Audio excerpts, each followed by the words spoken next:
Yeah. There we go. Good evening, everybody. It is 5:31 on Tuesday, December the 20th. This is Robert Stevenson. I'm going to call to order the Southwick Colony Granville Regional School District School Committee meeting for this evening. Can I get a motion to start our program tonight? So moved. Second. Can I get a show of hands to enter into the meeting? And Aaron, let the record show the motion passes 5-0-0. All right. Can I get everybody to stand for the pledge of allegiance, please? I pledge allegiance to the flag of the United States of America and to the republic for which it stands, one nation, under God, indivisible, with liberty and justice for all. Fantastic. Right. Got some warrants going around. Yes. I think we've got definitely one that I need everybody to sign. The other ones, I think. They were signed last week. Yeah. Superintendent Willard, do we have any correspondence tonight? We do not. Okay. Public comment. We have nobody here for public comment, so we're going to move through that. We don't have any students. So student advisory report is not going to happen. All right, Mrs. Grunwald, 2024 international field trip. Floor is yours.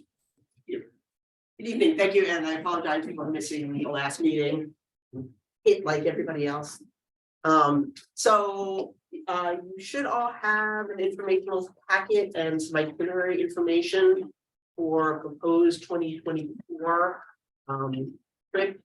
This would be the 10th that I will have led in Southwick. A relatively successful trip to Italy back in the spring. It ended up having some students and adults who had to stay behind for an extra week. But it, again, in the grand scheme of things, it was not too bad. EF went above and beyond, in keeping everybody in the loop and doing what we can done to keep it, keep our kids and our students, our faculty, parents, safe and secure for the week, and let everybody home. Have an amazing experience as always. So you have a couple of itineraries. Mrs. Harrington and I have been wanting to do a Central Europe historical trip for quite some time. So there are two options that I've shared with you. One is a 4-country trip that includes Germany, Czechoslovakia, Poland, and Hungary. And the other one is just Germany, Czechoslovakia, and Poland. That one they call Central Europe and the Holocaust. It's a little more specifically oriented to the events of World War II. I'm kind of going back and forth between the two. I had really gravitated toward the Central Europe and the Holocaust trip because it includes Warsaw and the Warsaw Ghetto. Both in English and history, we do cover a lot of history and literature of the time period. My biggest concern with that is with the travel time. I think it's from Berlin to Warsaw. It pretty much takes a whole day of the itinerary. And I have found in my experience, the one trip we did that was a multi-country trip that had a full day of travel in the midst of it, kind of detracted from the overall itinerary. So while I was, I've been gravitating toward that trip and starting to look more toward the other one, even though it does have 4 countries, it allows for a little more shorter travel time, it would seem, from location to location. And because I think on that trip, the Berlin, Prague, Krakow, and Budapest, that one I think would be all via bus. We wouldn't be on trains, so we wouldn't necessarily be with other passengers. And having a bus allows for stops along the way, where I'm assuming with the train, it's just a direct, we're not getting off at a stop and then getting back on to, Right. for the rest of the trip. And also that one is $200 less expensive, which, is not a lot, but If somebody's going for the $6,000 trip, Yeah, 63 to 65. Yeah, I mean, I am grateful that, you know, despite all the costs these days going up and up. EF still keeps, you know, keeps these trips under $4,000, which for everything that it includes, all the hotels, most of the meals, all the transportation, it is. As far as I'm concerned, an amazing deal for, you know, for the cost. So you have the two itineraries. You also have EF's package, which has, you know, general information, which is, you know, the standard information that I always share with the school committee.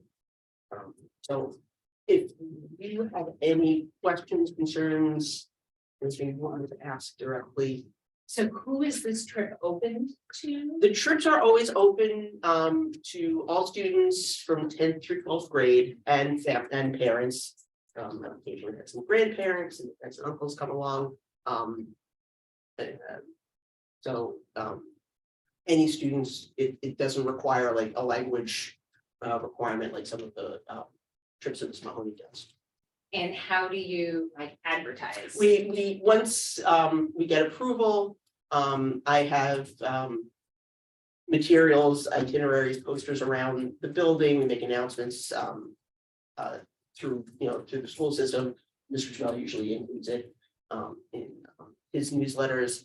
I usually have you know, make myself available to students, but then I'll have a parent meeting at some point a few weeks after, you know, the trip is announced.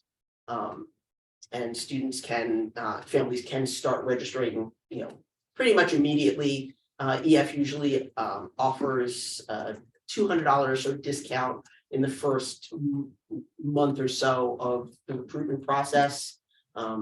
They offer a payment plan, so it's divided up over, you know, the course of the year. Typically, I have started recruiting earlier. I usually start like in November, but for, you know, the obvious reasons, we pushed it off a little bit. But it still gives students, you know, over a year to, you know, make their, you know, families to make the payments. It's a simple process. My Yeah. wife and my daughter went last year, and it was very simple, very easy to log in, easy to find stuff. They had a great time on the trip. They didn't get held back for sickness reasons, so they were able to come and go when they were supposed to. So And they what were- are you looking at for target number of students? What's your range? The minimum that I've ever, ran one trip with 3 students and a parent. Most of my trips have run in the 20 or so. This last trip, we had 32 students and families, so anywhere from, you know, 20 and up is the typical group. I ideally do not like to do trips that bigger than about 35, just because it becomes you know, more time consuming. What you find is as you get bigger groups, you know, you have a stop and then one person decides they need to go to the bathroom, and then that takes time, and then the next one has to go, and, you know, so. More than one bus, I'm assuming would get problem. Yeah, I mean, I've never had an experience. I know other teachers who run trips with 100 students. I'm like, no way, I would never want to do that.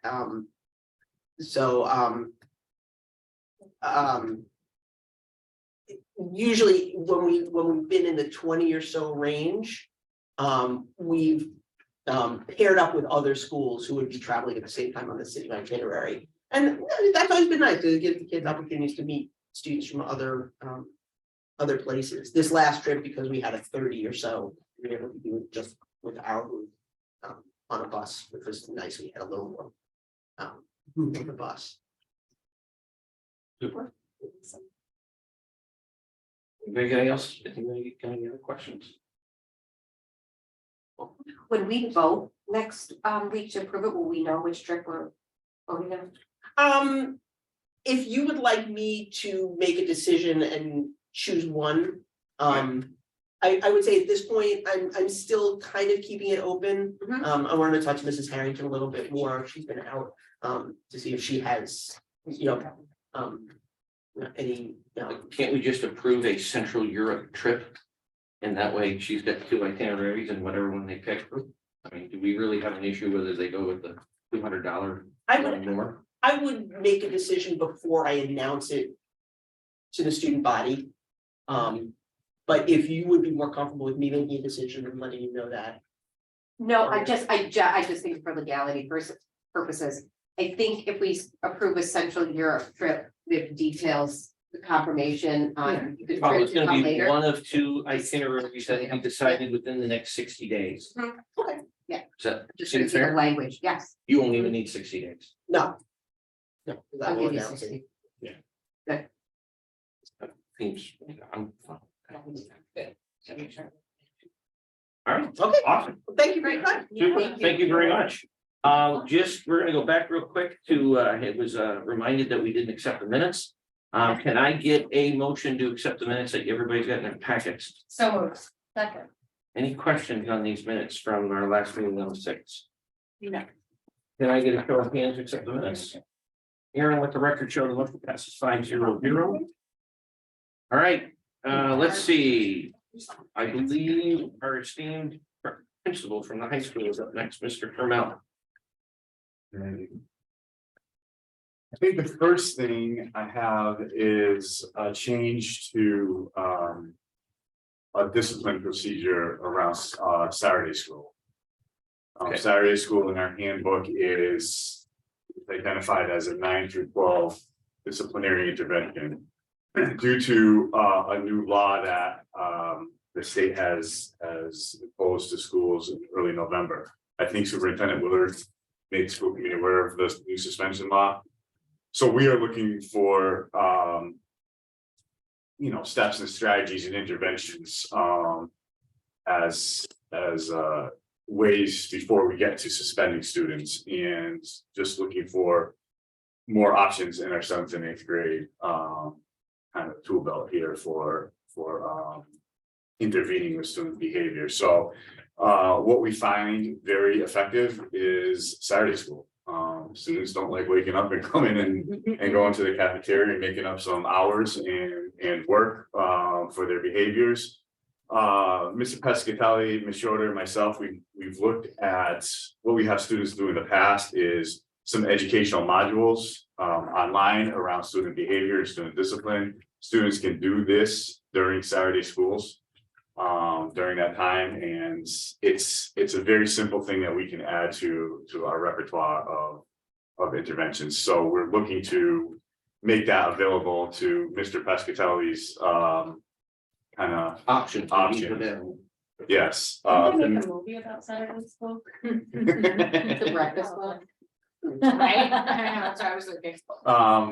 So like I said, it's 9 through 12 in our handbook. We're looking to make it a 7 through 12 option for our students beginning after the new year here. Super. Got any questions? We Or don't know what to do Saturday school. Do we ever do it? Like, do Oh, we- we do, yeah. We do it for our 9 through 12 students. Yeah. We do it every other week. It's scheduled. How many do you usually have at a time? It can range depending on. Yeah. Do they hold it in the library? Cafeteria. They all in the cafeteria. Yeah, we get a couple teachers that rotate and volunteer, well, not volunteer, but to give the Saturday mornings to be in there and monitor the students. So we usually have two staff members for the Saturdays that we run it. And we can get anywhere from 6 to 12 kids, like I said, depending on where we are in the school year, where we are with our behaviors, where we are. Why this is important is we have utilized in the past our in-school suspension, and we've hired a certified teacher so that students could be taught the curriculum and not removed from the curriculum. But that's not an option to us as readily as it was prior to this new law. So we need some steps to put in place here before we get to that point. Okay, you got another item for us. I have another item. So we haven't done final exams at the high school level since this time or January of 2020. We didn't do them in the spring when COVID first hit because we weren't in school. That following year, we had the hybrid model, in the school system for almost the entire year, up until April maybe.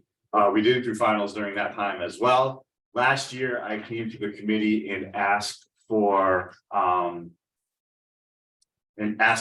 waiver on the finals. We felt that the students needed the time on learning, or teachers needed the time on learning, and that an assessment at the end of each semester wasn't going to provide us the data or the information on student achievement or growth that was going to be valuable to us last year.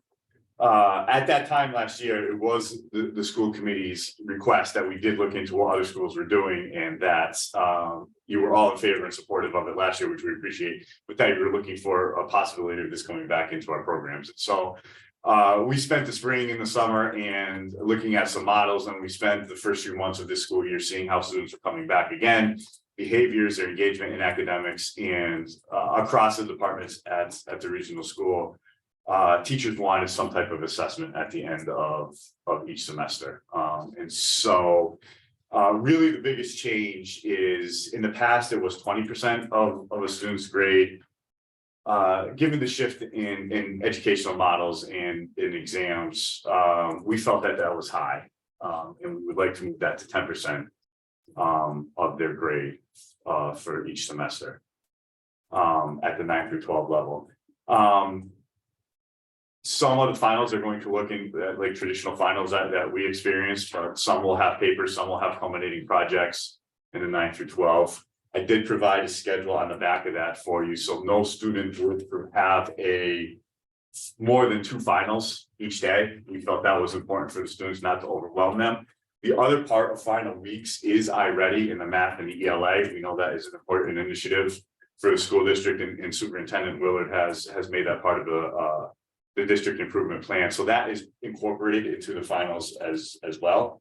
So it really is a full week of student assessments, but we feel it's manageable. We feel it gets to what we want to measure, what we want to see growth, what we want to assess in our students from September to January. It leaves a makeup date at the end of the week on Friday, which is a half day, scheduled half day anyways for the students in the district. At the 7 and 8 level, we would like to do an assessment, not to count for, I think it has down there in here, 5%. That is something I talked to the middle school teams about, and we don't want to give it a percentage at the middle school. We just want to have it be part of their regular, what a regular test would be in their grading system. So it wouldn't be a separate percentage. In grade 7, we would just like to have an assessment in the social studies and sciences. We are having iReady in math and English. We felt like having the 7th graders do all of that would be too much for them. And really at the 7th grade level, iReady provides us a lot of data and assessment material. At the 8th grade level, we would do the English, math, social studies, science, and the iReady. We feel that the students would be ready for that, and that provides us strong data points as well throughout the school year. But one change that's in there would not be the 5% at the middle school level. We feel good about this. We feel that we've done our due diligence around looking at models, and the teachers feel strongly like this is important to have as back part of the student assessments. It's close to the end of the semester. I would get this out probably, I don't know, I would have to talk to some teachers tomorrow, see if I want to send it out before vacation or immediately after vacation, but I would send it out to the students in their emails, 9 through 12, address it to them. You're gonna send it to the parents too? Yeah, I would send it to the parents, probably highlight it. Students telling the parents the exams are coming without them knowing. Yeah, and probably highlight it separately from a general weekly email, that I try to send Special out. And then we announcement. include it in the weekly emails leading. Yeah, I could do both. And like I said, I would send it to the class of 2023, 24, 25, 26 emails, student emails, so they would receive it as well. I think it's gonna be helpful, just some feedback from a recent graduate who's got a final, her last final in her freshman year tomorrow. It's been a not necessarily a challenge, but a little bit of a culture shock, because she hasn't had finals in the last Yeah. few years. Yeah. Do we ever give the kids at the high school sort of like a, here's how you study for finals, here's a, like, there are game plans or sort of suggested sort of systems that they can use to be successful in studying for large swaths of material. Do we teach that to the kids up at the high school? We have in the past. I don't know in this cohort of students we have right now. I'm just wondering whether it might be worth bringing that back, It would, because it might be, yeah. it's obviously, it's a skill Mhm. to be able to study a lot of material in a short period of time to be, and have an effective result. And it's almost like, if not, we're sending them out, because Mhm. the universities are still doing the finals. And they're gonna be expected to do these, and if they don't know what they're walking into, it'll be an interesting result for them. Sure, I think that's just a good expectation to pass along to the teachers. You know, Yeah. it's been a while since they've had them. Yeah. Kids don't know how to study, period. Yeah. And each class's final or assessment is going to look different. So the teacher's suggestion for how to prepare for it is going to be different. Mhm. So I think that a good practice would be that all teachers have the understanding that prior to the final, they're giving a lesson in which they're prepping the kids with regard to how you're gonna go about studying for that. Study guide too. Right. Yeah.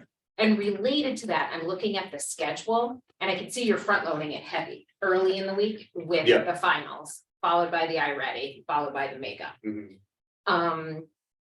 A thought that I had, and I'm sure that there's a rationale for front loading that. But if kids are actually expected to study for these finals, Mhm. like maybe putting the iReadies sandwiched in between the. Like give them a day break. Right, so like the finals are Monday, Wednesday, or Tuesday, Thursday, Yeah. and the iReadies are sandwiched in between either on a Tuesday, Thursday, or Monday, Wednesday. Mhm. I know you're looking to get those finals done, probably to know who's gonna be absent, give teachers time to grade them and all of that, Yes, but. Having those iReady days. You know, where the kids are not testing might give them additional time to study, Like, you're not gonna have anybody doing a final on an iReady day, right? correct? correct. So I actually think that's a great idea, because if Monday, you've got, Wednesday would be if, good. yeah, Monday, Wednesday, or even Tuesday, Thursday, because if you've got them, whatever you decide, if they study for two exams. They take it, then they've got that evening and then the following day to study for the next two that they're gonna have on that. I think Monday, Wednesday is best if Friday is your makeup, that Yeah. way you've got a day where they know in between that they've got their makeup. It was just a thought that I had looking at this schedule.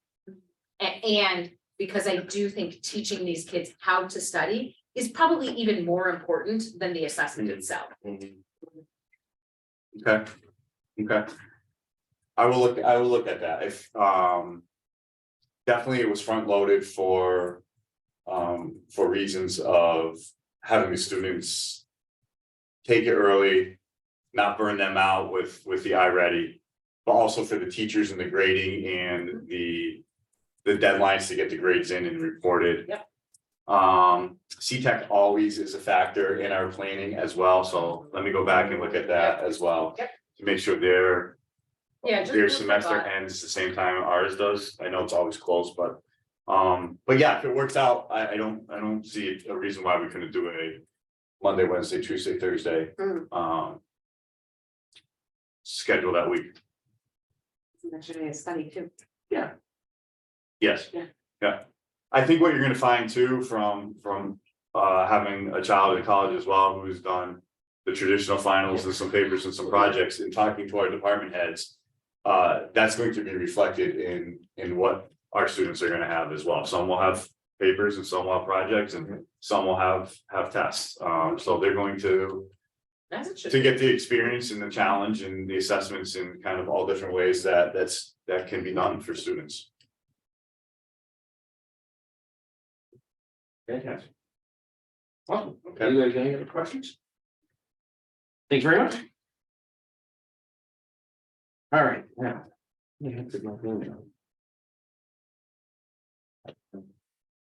Aha. Yep, all right. Policies, we've got none. All right, we're gonna have we're gonna talk about that later. Superintendent Willard.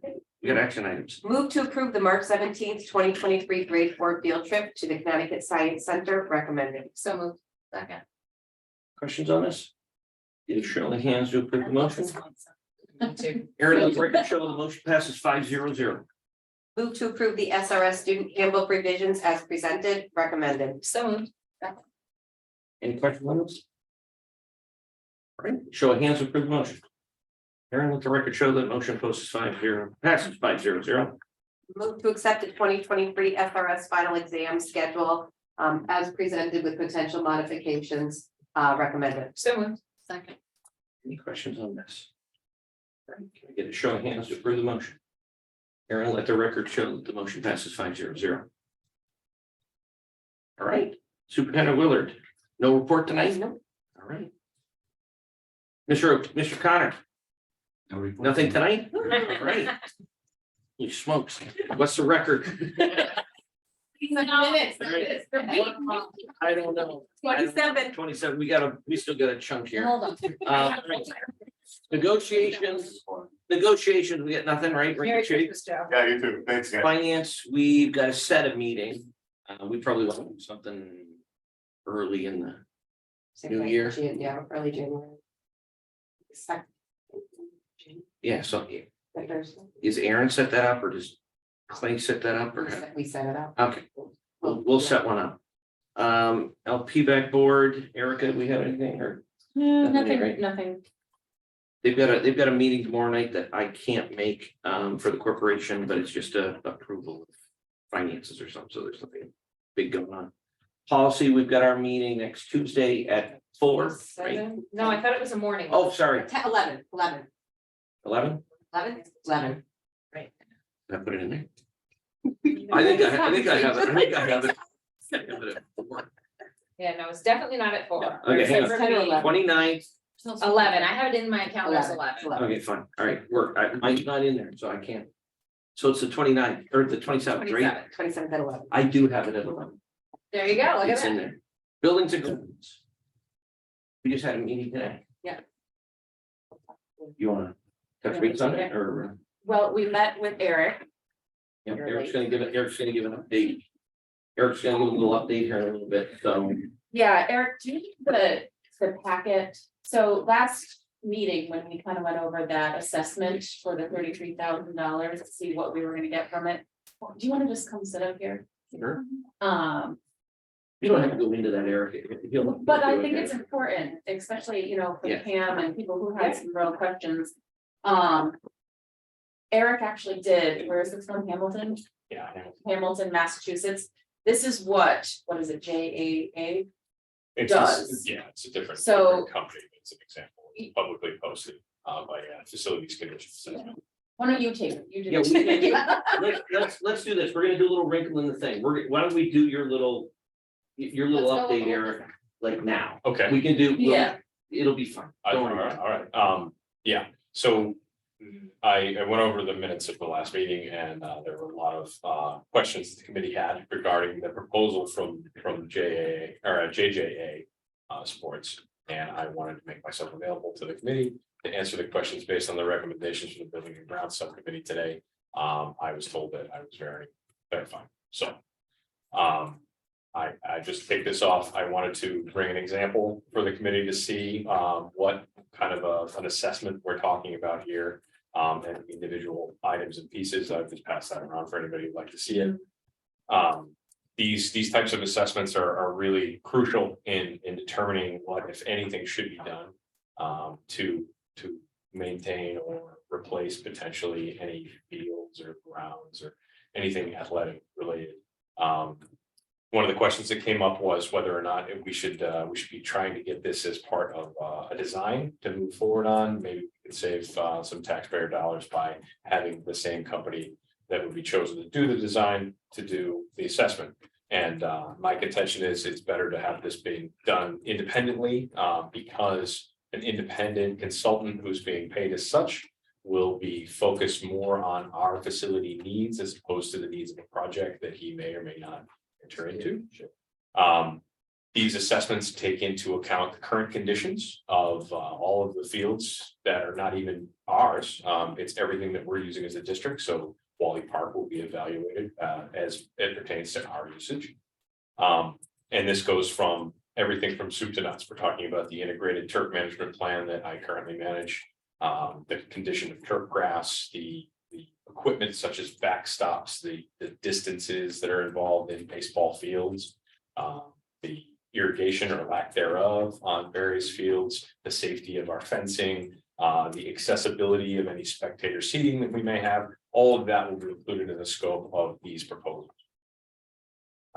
That's what we're trying to assess here.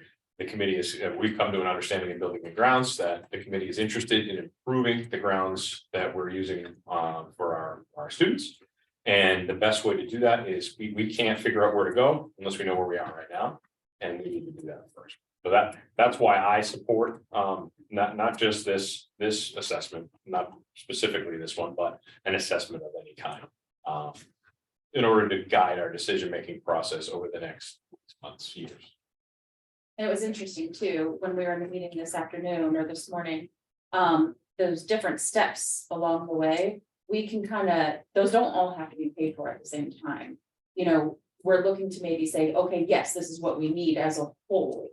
And then once we get step 1, step 2, step 3, which are Eric's favorites, then kind of reassessing and saying, you know, this is where we're at now. Do we need to move on to step 4? Okay. Or these are the problems that we're facing and these are the potential solutions. Wait, steps 4, 5. Right, you know, Yeah, so We could approve from our committee level, we can approve the funding for the entire process, but knowing that there's gonna be sort of stoplights in between there, that if step 1, 2, 3 comes back to buildings and grounds, and it's not what we're looking for, it's not what we've got, we don't want to move forward, then fine. But we can, and if it is great, we've already given them approval to kind of move forward, but we can give approval for the entire 32,000, 33,000 that's in there. It does not require it to go out to bid because it's below a threshold that the state set up for information like this, right? yes, that and our own policy. Right. So the nice thing is, and the reason that I know that Steve had we brought that company in when we looked at it at the finance subcommittee meeting, is that JJA or JA, they're the ones that did the work for the track. They're a known entity. We know them, they know us. When the gentleman came into the finance subcommittee, he listened to everything that we did. He basically, exactly what he told us he was going to put together, that's exactly what he put together for us. From a finance perspective, we've got the ability now to kind of implement this in this fiscal year, ideally from a global sort of goal. If we can get most of this done in this year, that gives us next year to kind of get it all, figure out what we want to do, and then potentially for fiscal year 2025, that would be where we would put it in the budget to put proposals forward to the towns. If we don't move forward with this, we don't even have anything from a data perspective that we can put together that we need or propose anything from. you say So 2025 or be 2024? this, fiscal year 2025. Right. Putting it in the budget. Yeah, it's always a year ahead.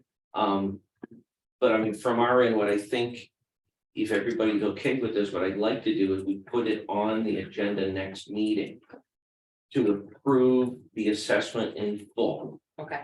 But knowing that buildings and grounds and finance subcommittee are obviously going to be involved with this as it goes through, that if we as a subcommittees run into a spot where it's like, okay, well, we need to hold off on a second, it is not an all or none type of setup. We can issue, hey, look, we want you to do 1, 2, 3 first. We'll issue the check for that, and then we'll wait. Then we see what that comes back at, and then we can deal with 4 and 5, and then even 6 is the last one that looks like it's a presentation to outside sources, so we can even decide when that happens. Does that And answer? if we want to stop at 5, we don't have to move on. Yeah, we don't have to go to 6, just because we approve it from our end, okay, we're good with, if we need to go for the whole thing, but if it gets slowed down or stopped at any point in there, then that's okay also, but that way, at least we should get a result like Eric's got from that other district.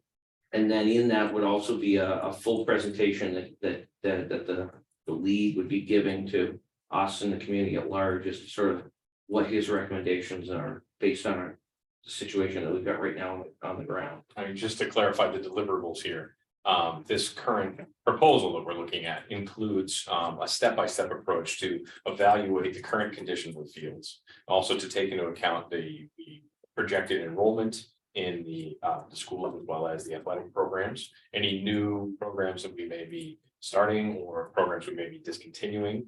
And then also we would be taking into account a proposed redesign, and that also would take into account any decisions that might be made to move off-site. You know, we may decide as a committee, you may decide that you know, that the dollar time thing for one program or another, it's cost effective to be off-site or it's cost effective to be on-site. So this whole thing would present the committee with direct options as well as vendor drawings of our ground spaces for you to make a decision on. It's crucial, I think, for us to just get an idea of where we can go before we get in the car.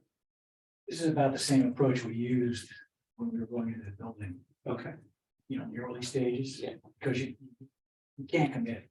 It's very difficult. You don't know what you're gonna run into. Yeah. So the deliverables on this, like I said, there's 6 phases to the project. If you move all the way through, we can do the assessments. We can end up with the actual master plan, so to speak, and that would be the various options that the committee could choose from.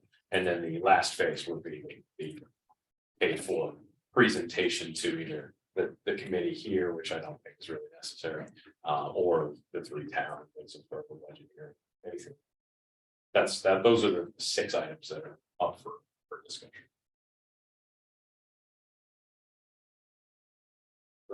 Thank you. Sure. Any questions on this? Perfect. ILT, anything for them? Nope. Wellness, I don't know. everybody sick in wellness?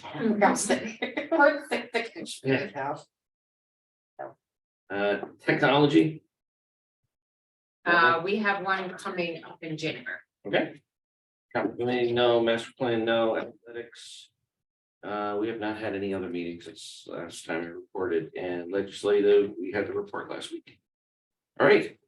Public comment, we really have nobody else here now for public comment. We do have a student that showed up. Didn't read the notice, but that's okay. What do you got? All right, well, Spirit Week is kicked off at Southwick Regional School. Monday's theme was all wrapped up. I still don't know what that means. I think it was wrapping paper, but I don't know. Today was Celebrity Day. We had a hard time with it. Wednesday is Decade the Hall, dressed as your favorite decade. Thursday is Long Winter's Nap. This is just a fancy way of saying pajama day. We're really trying. It's okay, the English class was involved. And Friday is Ugly Sweater Day. And well, pep rally was scheduled for this Friday, but it's been delayed until further notice due to the amount of people getting sick and such. Auditions for the Southwick Regional School spring musical Shrek were also scheduled to be this Monday, today, and Wednesday, however, have been also delayed until after the holiday break. Boys varsity hockey won their first game of the season 3-1. The indoor track team had a meet over the weekend at Smith College. The boys and girls won, with 2 of the members from the boys team close to breaking the school record in high jump. The wrestling team attended a tournament over the weekend in which Southwick placed 2nd, 3rd, and 4th in their respective weight classes. And seniors are beginning to receive some of their college acceptances for those who applied early. Did you get yours? Oh, you're. I doing it wish. right. You'd be really early. Oh, yeah. I mean, they're always offering. You know, might as well give it my best shot. You start getting emails now. Oh, yeah. I've been getting all sorts of. There you go. Get anything else, sorts? Oh, no, that's about it. He's done, he's just like. Yeah, that's about it. Just, There's not much going on down all right, How did old business. we do with the first play that just? there. Well, we did. Was that a good- was that a good- Yeah. We was got- that a We did really well, especially in comparison to the last fall play, which we just really didn't advertise well. Yeah, So we didn't do well at all. This one, we had a lot. So who done it's worked better? Oh, yeah. I think I think honestly, the comedy did better for us, honestly. It's good. yeah. Right. Well, thank you very much. You're Old business we did. New business, we've got nothing. And yeah, Pam, your record's still intact, but I'll You sound good. I'll entertain a motion of adjournment. So moved. Second. Negative show of hands. Aaron, let the record show, motion passed 5-0-0. Everybody have a fantastic holiday season and a great evening. And we'll see you next year. Yeah. Yes. Yeah. I'll check on my business. I know, you're like 2025, I was like, what? Yep, and webinar.